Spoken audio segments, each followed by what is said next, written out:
Good morning. We're in my white Mr. Harwood. we're in my white Pajero studio with Nick One and left, Gabo two right. and Alina in the back, and we've got a very attentive younger member of the audience. Yes, So- the lowest mine. So we're heading to Tiwa, and I thought we'd make good use of this time and ask Nick some questions. So recently we've been flying at Killarney quite a bit, and Killarney is about 100 kilometers inland from the sea to the west. And we noticed that first thing in the morning, the clouds start building quite early on top of the range, and they continue building throughout the day. And when you look to the east side, which is towards the sea, you can see that the clouds on that side are lower than the ones on the west side. And it looks like a pretty obvious convergence, but we're not sure what causes that convergence and why the clouds are at different levels.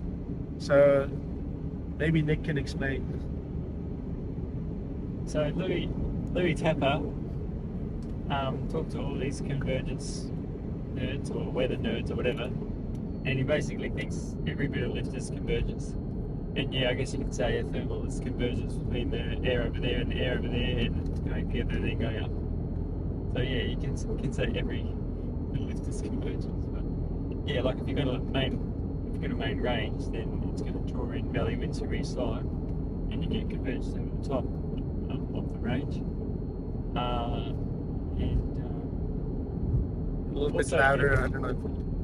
Yeah, the reason you get valley winds is because the air over the higher land heats first because there's less of it. So if you've got the same amount of sun and half as much air, because half of it's taken up by mountains, and remember the air on top is thinner than the air down below, then it's going to heat quicker. So that's why you get lift there first, and then up it sort of goes out again, and then it goes down over the valley, and then you get the circulation going. That's kind of what the valley wind is. And Answer the question. So it's the actual valley breeze, Yeah. and the fact that you've got mountains that generate the clouds.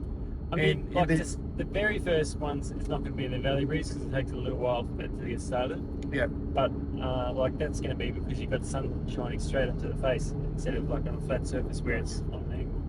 Yeah, so And it's quite high up, so it doesn't either go. Yeah.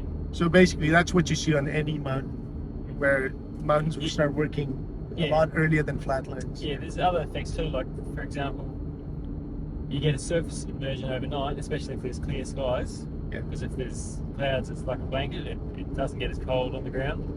But yeah, the ground cools off during the night, so you get a cold layer of ground air on the ground, and that's part of the reason why when you go to Manila, it's inland. It takes a long time for the day to start because it's got to sort of get through all that surface inversion. Whereas you're near the coast, you don't get the surface inversion over water because water stays warm all night.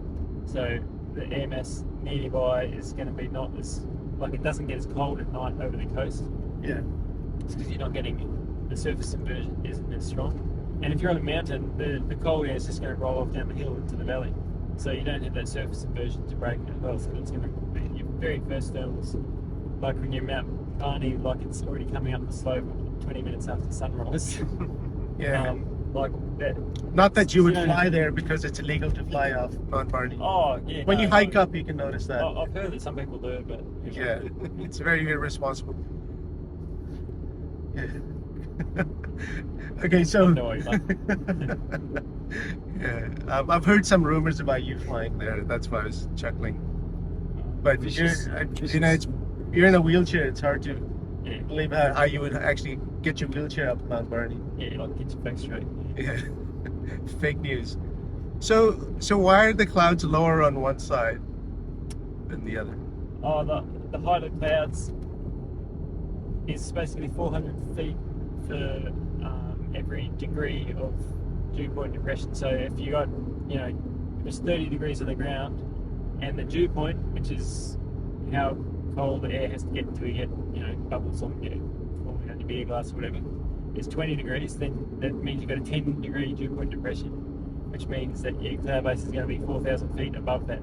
So if you've got more moist air mass, you've got a lower cloud base.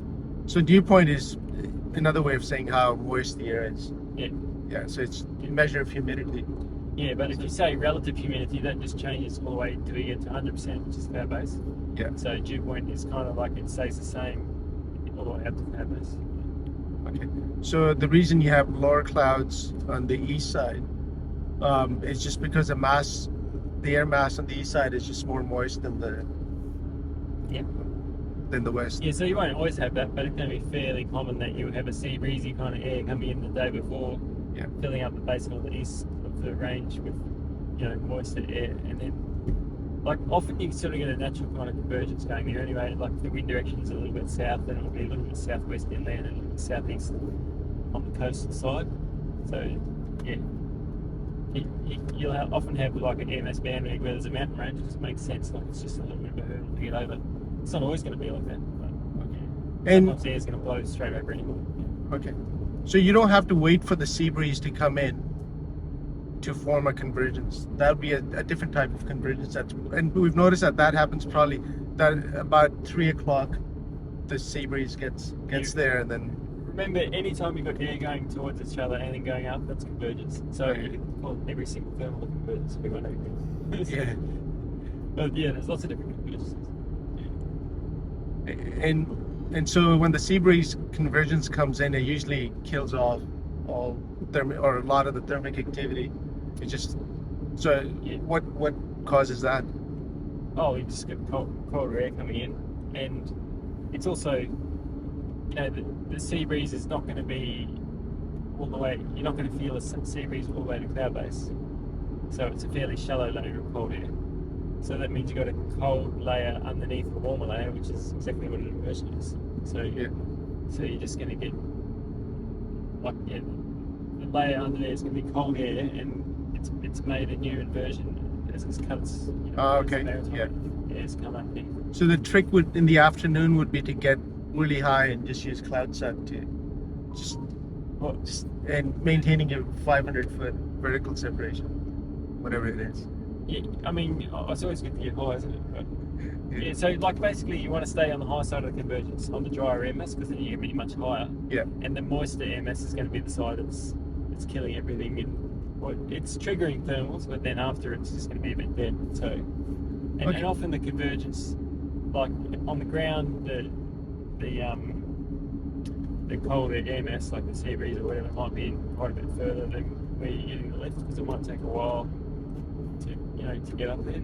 Okay. So if you wanted to fly from Killarney, which is on the west side of the range, and end up on the east side, northeast side at Mama, you've got to fight the sea breeze at the end of the day. What would be your strategy for flying that line if you wanted to go from Killarney to Mama?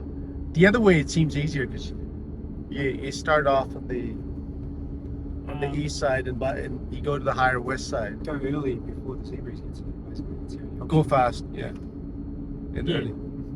Like I've flown that once before. I flew from Cars Lookout actually. Flew from Cars.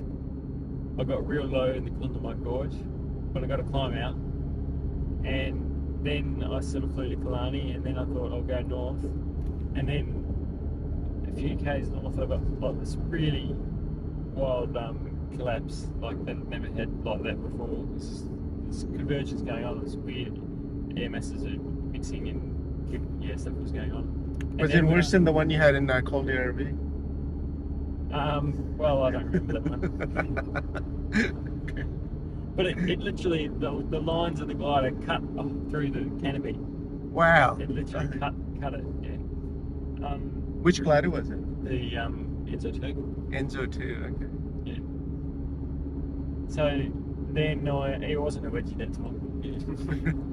Then I pushed through to Cunningham's Gap, and as I was going through there was like full-on headwind, so that's me lucky. Were you on top of the range heading towards Cunningham? Yeah. Oh, I was behind the range trying to get over the range, and there's like lots of trees everywhere, and I was getting this headwind, so I had to push really hard to get in front. Sorry, so Cars is a bit to the west, so you're still on the west I've side. gone from Cars to Killarney. And then Okay, gone west. north, Yeah. And then I was going east to get over. Okay. Yeah. Okay. More or less east. Yeah. And then Well, I made it over, but like, yeah, the trouble with the range there is there's a lot of trees, so if you hit some headwinds when you didn't expect it, you might be in trouble. But like, I don't know, it depends on the day, isn't it? Like, if you go on a day, But in that flight, so once you go, so you got past Cunningham's Gap.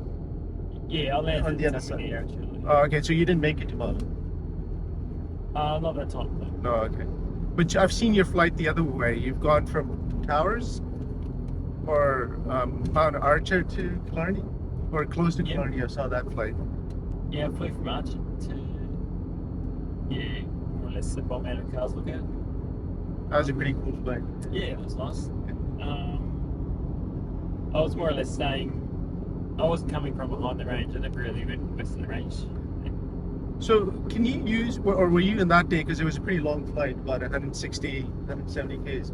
Were you able to use the sea breeze on the? Huh? Is it that far? Yeah, it is. It's like about 160 from Mount Archer. Mama is about 100. Okay. So yeah, so that day, were you able to use sea breeze